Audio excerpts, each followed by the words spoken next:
හැම දිනාටම තෙරුවන් සරණයි. දින සදහම් යාත්‍රා වැඩසටහන තුළින් අපි වැඩසටහන් මාලාවක් කරගෙන යනවා. ඒ අනුව තමයි අපි මේ ධර්ම විනිශ්චය රේණුකාණී චන්දවිමල මහානායක හාමුදුරුවන් වහන්සේගේ ධර්ම විනිශ්චය කියන ග්‍රන්ථය ඇසුරෙන් එදිනෙදා ජීවිතයේදී අපේ දායක පින්වතුන්ට ඇති වෙලා තියෙන විවිධ ගැටලු පිළිබඳව විනිශ්චය කරගන්නට විසඳ ගන්නට තමයි අපි මේ වැඩසටහන් මාලාව කොටස් කිහිපයක් ඔස්සේ දියත් කරන්නේ. ඉතින් පළවෙනි වැඩසටහනෙන් අපි සාංගික දානයක් කියන්නේ මොකක්ද? සාංගික කරන්නේ කොහොමද කියන කාරණාව පිළිබඳව කතා කළා. ඉතින් අද දවසේත් අපි සාංගික දානයේ ඇසුරෙන්ම පොඩි ප්‍රශ්නයක් විසඳ ගන්නයි යන්නේ ධර්ම විනිශ්චය ඇසුරෙන්. ඒ තමයි ඒක මේක ගොඩක් වටිනවා අපේ පින්වතුන්ට. දැන් සංඝසතුව යමක් පූජා කරපුවාම එහෙම නැත්නම් අපි හිතමු සාංගික යමක් ගිහියෝ පරිභෝජනය කරන්න පුළුවන්ද? ගිහියන්ට ඒක කන්න බොන්න පුළුවන්ද? පාවිච්චි කරන්න පුළුවන්ද කියන ප්‍රශ්නේ. අපේ ගොඩාක් දායක පින්වතුන්ට තියෙන ප්‍රශ්නයක් මේක දානයක් එහෙම දීපුවාම ඉතුරු දේවල් වලට මොකද කරන්නේ? සාංගික දේවල් කාපුවාම මොකද වෙන්නේ? අපාය යන්න වෙයි, පව් සිද්ධ වෙයි, පෙරේතයෝ වෙයි. මෙහෙම ගැටලුවක් තියෙනවානේ.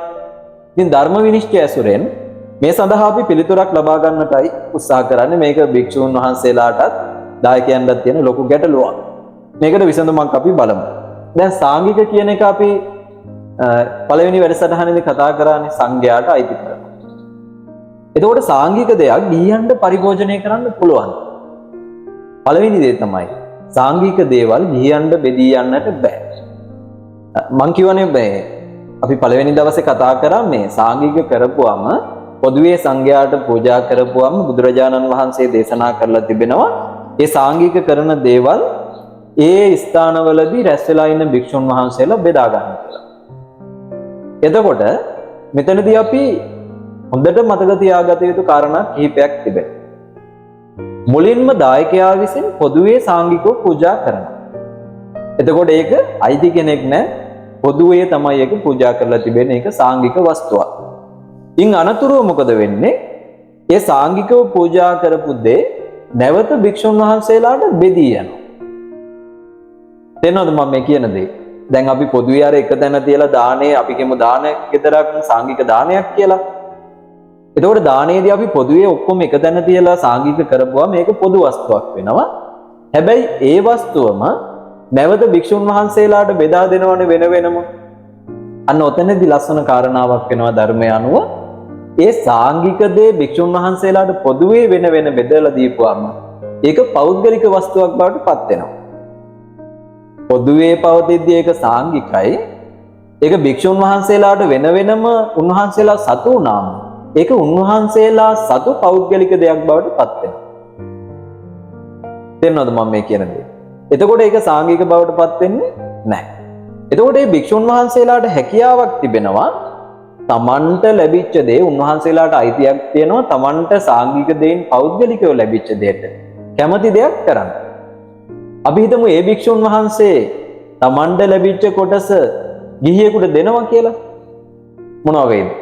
ඒකේ වරදක් ඇත්තේ නැහැ කියලා තමයි ධර්මයේ තුල සඳහන් වෙන්නේ. මොකද සාංගික දේ භික්ෂුන් වහන්සේලාට වෙන වෙනම බෙදලා ගියපුවා මේක උන්වහන්සේලාගේ පෞද්ගලික වස්තුවක් බවට පත් වෙනවා.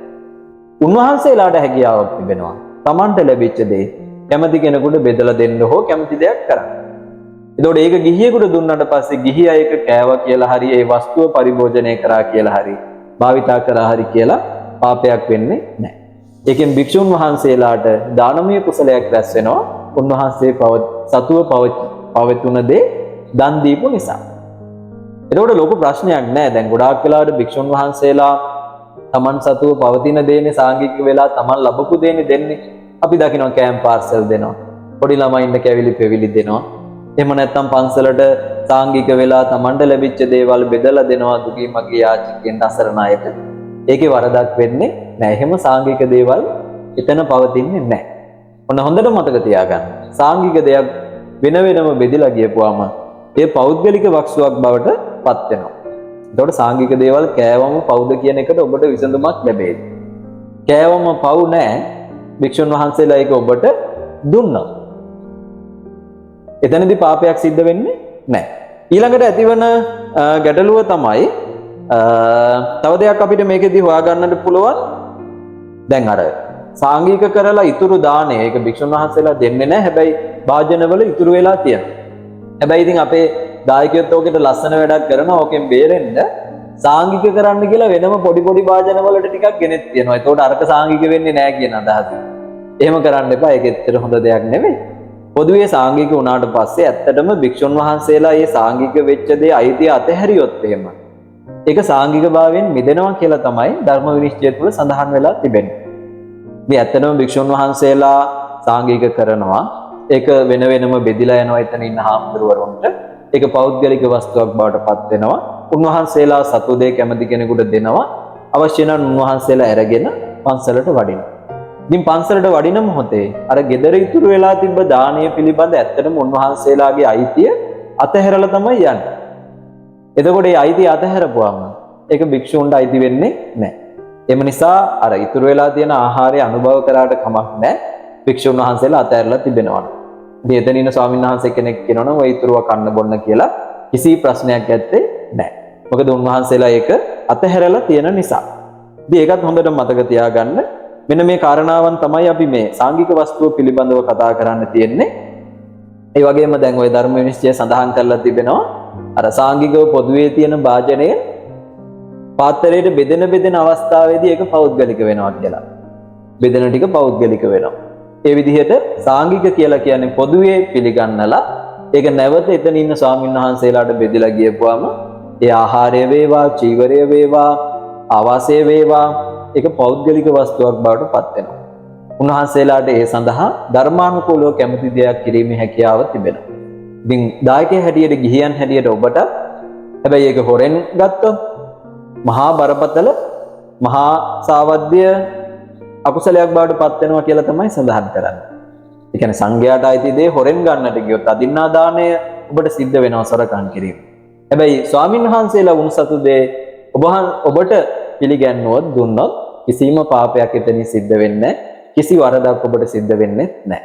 ඒක තමයි සාංගික දේවල් පරිභෝජනය කිරීම පිළිබඳව කියන්න තියෙන කාරණාව. හැම දිනාටම තෙරුවන් සරණයි.